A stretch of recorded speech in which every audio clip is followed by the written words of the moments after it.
मूसा के आदमी अचानक सनवाल पर गाड़ी में गोली चला देते हैं। पिया की चीख निकल जाती है और गाड़ी बीच सड़क पर बेकाबू होकर रुक जाती है। सनवाल के हाथ से तेजी से खून बहने लगता है। पिया का चेहरा जर्द पड़ जाता है। कांपते हाथों से फौरन एम्बुलेंस को फोन करती है और मदद की फरियाद करती है। पास लोग जमा हो जाते हैं। एम्बुलेंस पहुंचते ही सनवाल को स्ट्रेचर पर डाल दिया जाता है और पिया उसके साथ अस्पताल रवाना हो जाती है। अस्पताल के इमरजेंसी वार्ड में डॉक्टर दौड़ते हुए आते हैं और सनवाल को फौरन आईसीयू में मुंतकिल कर दिया जाता है। पिया बाहर कॉरिडोर में खड़ी आंसू बहाती रहती है।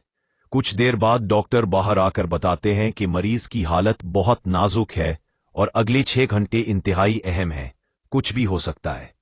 ये सुनकर पिया के कदमों तले से जमीन निकल जाती है। वो दीवार का सहारा लेकर बैठ जाती है और दुआ करने लगती है। इसी दौरान अलियार को खबर मिलती है और वो घबराहट में अस्पताल पहुंचता है।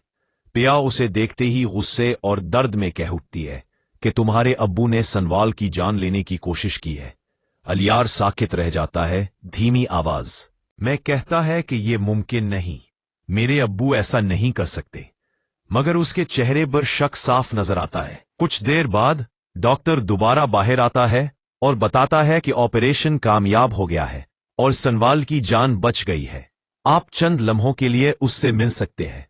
पिया की आंखों से आंसू बहने लगते हैं, मगर इस बार खुशी के। वो आईसीयू में जाती है। सनवाल कमजोर आवाज में उसका नाम लेता है।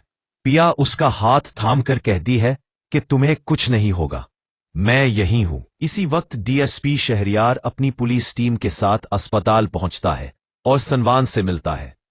सनवाल हिम्मत जमा करके बताता है कि इस हमले के पीछे सेठ मूसा का हाथ है, वो उसे मरवाना चाहता था।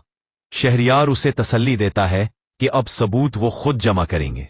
तहकीकात के दौरान शहरियार को मालूम होता है कि सेठ मूसा जाली प्रॉपर्टी पेपर्स के जरिए गरीब लोगों की जमीनों पर कब्जा करता रहा है। पहले गवाह डरे हुए थे, मगर अब सबूत सामने आने लगते हैं। उधर अलियार घर पहुंचकर अनजाने में अपने बाप की बातें सुन लेता है।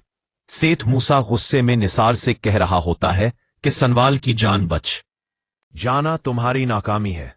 निसार यकीन दिलाता है कि असलम को इस तरह फंसाया गया है कि वो आसानी से बाहर नहीं आएगा और जरूरत पड़ी तो पाया को भी उठा लिया जाएगा। ये सुनकर अलियार का खून खोल उठता है और उसे यकीन हो जाता है कि पाया सच कह रही थी। अगले दिन अदालत में पेशी होती है। सेठ मूसा मुतमईन होता है और समझता है कि आज असलम को सजा हो ही जाएगी। जज जैसे ही फैसला सुनाने लगते हैं, शहरियार अदालत में मूसा के 2 आदमियों को पेश करता है। दोनों टूट जाते हैं और इकबाले जुर्म करते हैं कि उन्होंने सेठ मूसा के कहने पर सनवाल पर गोली चलाई थी। अदालत में सन्नाटा छा जाता है। इसी लम्हे अलियार आगे बढ़कर अपने बाप के खिलाफ गवाही दे देता है और बताता है कि वो गरीबों की जायदाद पर कब्जा करता और जाली केस बनवाता रहा है। तमाम सबूत सामने आने पर जज सेठ मूसा को 10 साल कैद की सजा सुना देता है और पुलिस उसे गिरफ्तार कर लेती है। अदालत से बाहर आकर असलम, पाया और सनवाल के पास आता है और भारी आवाज में कहता है कि अगर तुम आज साथ ना देते तो मैं कभी जेल से बाहर ना आ पाता। वो पाया का हाथ सनवाल के हाथ में देकर कहता है कि वो चाहता है दोनों शादी कर ले।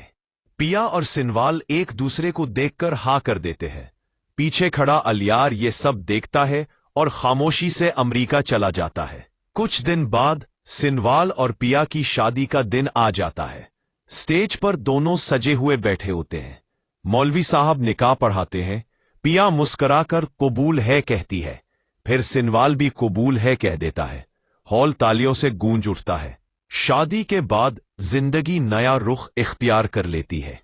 1 साल बाद सनवाल और पिया अस्पताल में होते हैं। डॉक्टर मुस्कुराते हुए खुशखबरी देता है कि बेटा पैदा हुआ है। सनवाल की आंखों में खुशी के आंसू आ जाते हैं। वो पिया का हाथ पकड़कर कहता है कि तुमने मेरी जिंदगी मुकम्मल कर दी।